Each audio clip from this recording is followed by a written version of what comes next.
যারা ভাবতেছেন নতুন বাইক কিনবেন তারা শীঘ্র এই ভিডিওটি দেখেন, তাহলে বুঝতে পারবেন যে বাইক কেনার আগে কি কি করা উচিত।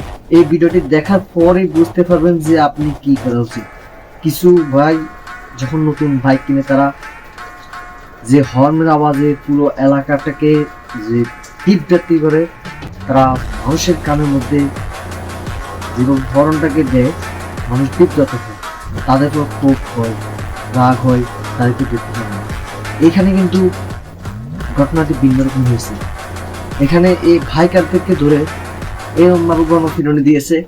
তোমার যে সমস্যা তুমি বুঝছো, এই যে এখানে একটা মসজিদ আছে, তার সামনে ছোট ভাই একটা মসজিদ, সব কিছু রাস্তা ধারে মুরব্বিরা চা খায়, স্টুডেন্ট চা খায়, একটা মসজিদ আছে, এখানে একটা মসজিদ আছে, এখানে একটা বাজার আছে, এই 6টা জায়গা মসজিদ কিন্তু রাস্তা ধারে। আর এই যে পাবলিকের যে ডিস্টার্বগুলো হয়, এগুলো তোমাদের মাধ্যমে হয় না।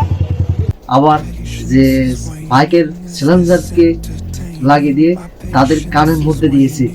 আমার থেকে বিষয়টি অনেক ভালো লেগেছে, আপনাদের থেকে কেমন লেগেছে বিষয়টি জানাবেন।